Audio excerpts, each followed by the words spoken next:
welcome back. Today I wanted to show this book. This is another of those Gmuk, the Gmuk right here.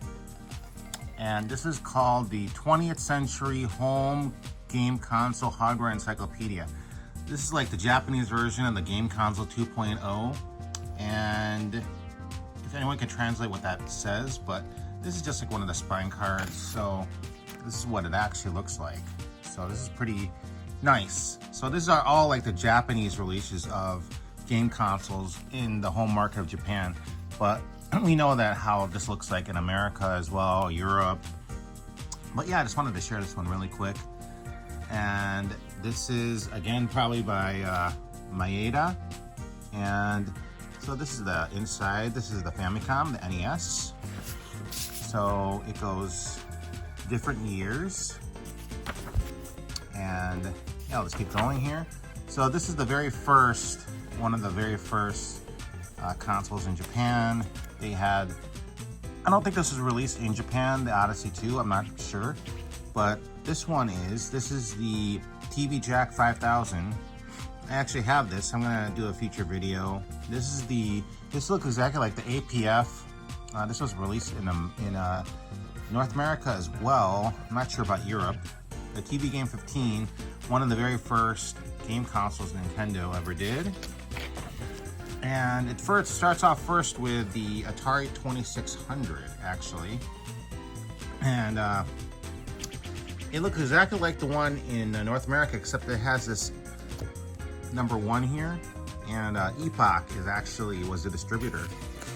In Japan, it cost expensive. In 1977, it cost 94,000 yen. Jeez, that's very expensive. Even today, it's like, I think it's like $700. But this is the console I really wanted to find, but it's so dang expensive.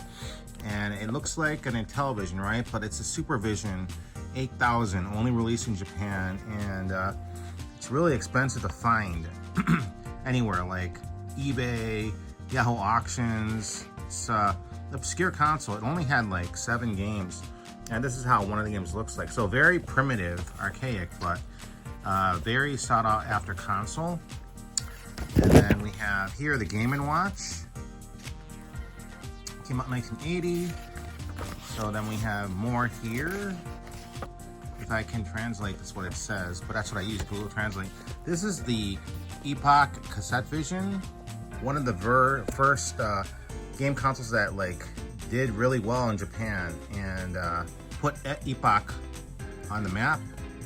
And the very primitive graphics you can see, but very like a lot of Japanese like this at the time. So this was a one of the first successful game consoles in Japan. And then they had a junior version, you can see right there. And then we move on to, people recognize this console, the Intellivision. Bandai had a license to sell this. So they have the Bandai Electronics logo, if you see that. And then they didn't get rid of Mattel. It still says Mattel Electronics Intellivision. So this was released in Japan in 1982. You can see right there. And then the Vectrex also was released in Japan under the Bandai name. So the Vectrex was also released in Japan as well. And then different logos, though. It's green and white instead of gray and white, which was in America. And then we have the Arcadia. If people recognize this is like basically the equivalent of the Emerson Arcadia 2001. So in Japan, it was also released by Bandai. Bandai had like 3 in a row with license, but they didn't make it themselves, except, yeah, they did the license though. So that's the Arcadia. And then we have here, people recognize this, the PV-1000, Casio's first console. It bombed, didn't do too well. And then they also released the computer, the PV-2000. So yeah. And then we have Atari actually released their own console. It looks like the Sears Video Arcade, but it's the Atari 2800. So of course it's the 2600, but just reshelled in the black case. And a different kind of looking paddle controller, well, not a paddle controller. Actually, yeah, I believe you can move the dials. And yeah, it looks like a paddle controller, but it's also regular joystick. And it's smaller than the American one. So for Japanese, made for Japanese consumers. So yeah. And the packaging was different too. See that? And then we have here the Famicom, which is the NES, the Japanese NES. And this came out, of course, first. Everyone knows about the Famicom. And then this is the revision, the top loader. Well, it's AV Famicom in Japan, but it's exactly like a top loader. Except this had AV versus in America it didn't, except like very rare few, which were AV.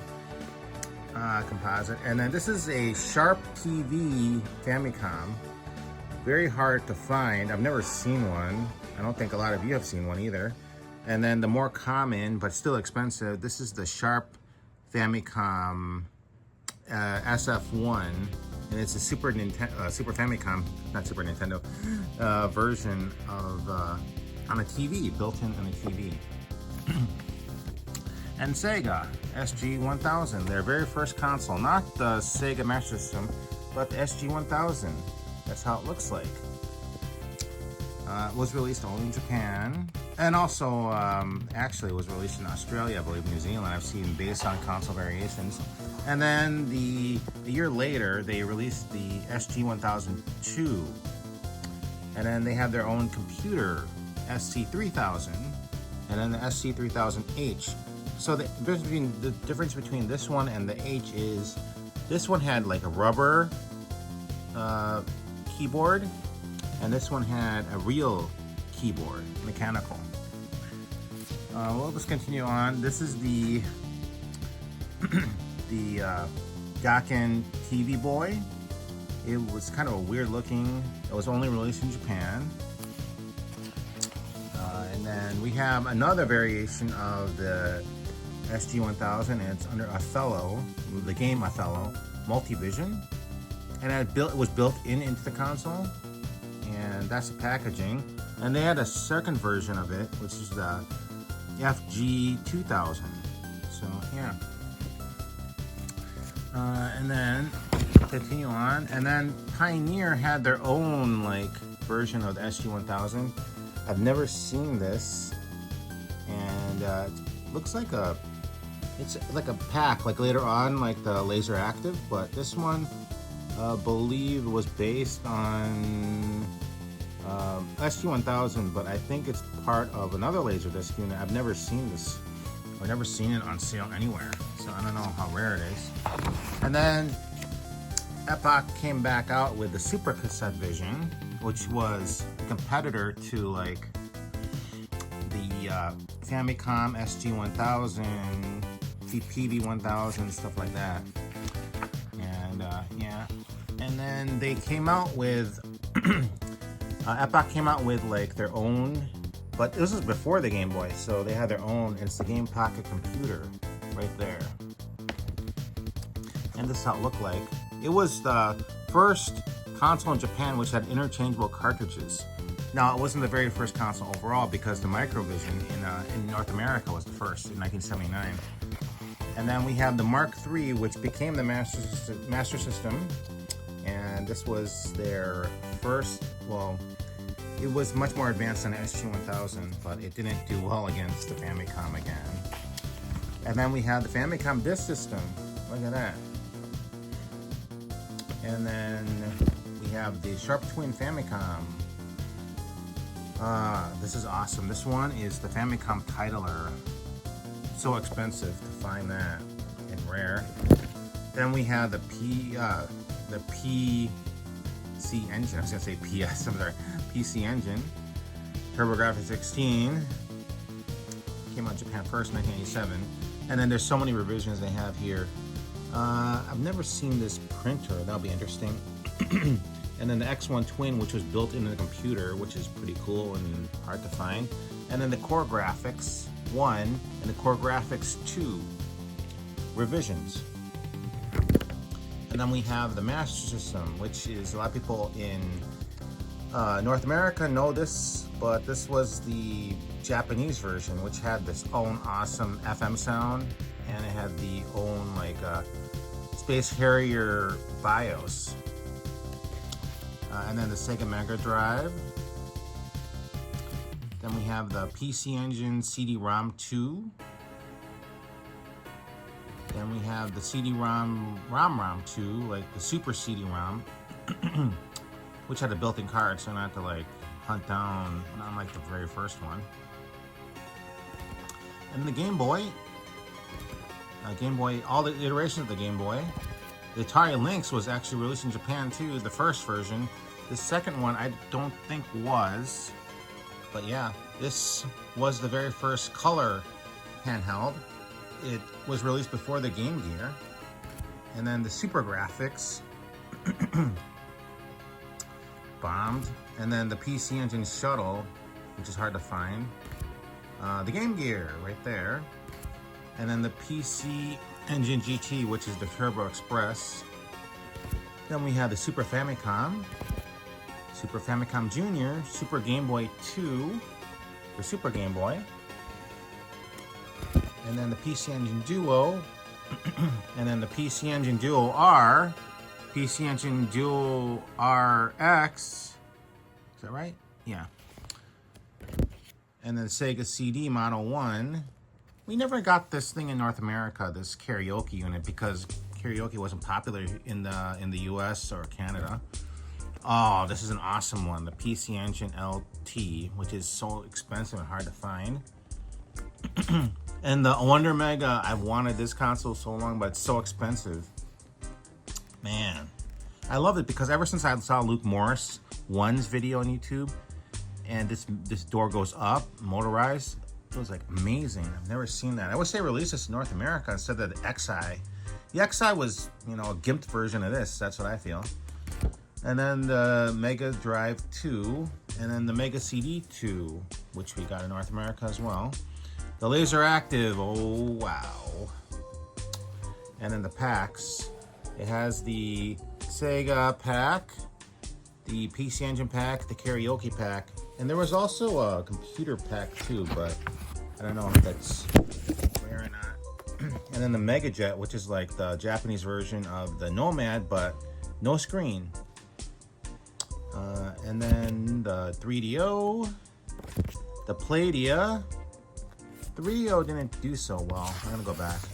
They had this version and they had the FC10 top loader. They don't have the Sanyo 3DO on here. I don't know why. Maybe they'll go over it. I haven't looked at this book fully. The Playdia. And then we have the Sega Saturn. And all the variations of the Saturn. The white Saturn, which came later, which is equivalent to the Model 2 in the US and Canada. Then we have the Victor Saturn, which is JVC Saturn. Then we have up here, sorry to see, you have to move this, the High Saturn, which is Hitachi Saturn. Then a Hitachi Saturn with like a navigation, which is hard to find. This is expensive. And then we have, that's how it looks like, more of it.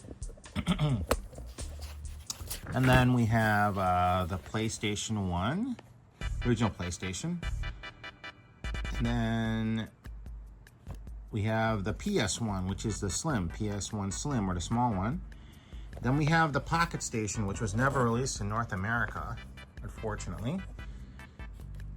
Then we have the 32X. I don't know why this was after. That came out after the PlayStation? PCFX only released in Japan.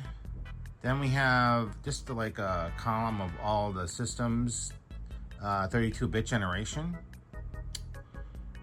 Then we have the Virtual Boy, Casio Loopy, the Satellaview, which you can't really use today anymore, Nintendo 64, and then the Pikachu 64, and then the Apple Pippin, or Bandai Apple Pippin. Bandai and Apple made a console. And then the black version, which I've never seen. Dreamcast, and then it has that funky looking blue TV Dreamcast. Then we have the Game Boy Color. Then we have the Wonder Swan Color. Then we have the Swan Crystal. And then we have this, which is the Pocket Challenge, which is like, it was related to the Wonder Swan, but it's just educational. And then we have the DD, which I'll never seen, probably never will see. It's so expensive.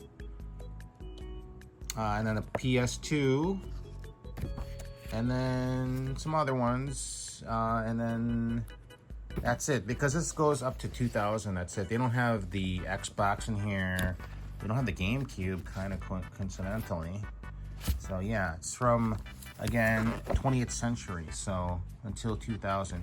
But yeah, this is a pretty nice book. It's not as complete as the Game Console 2.0, but it's all Japanese release consoles. Anyway, thank you for watching, and until next video. Thanks around if you stick around this long to look at this. Thank you.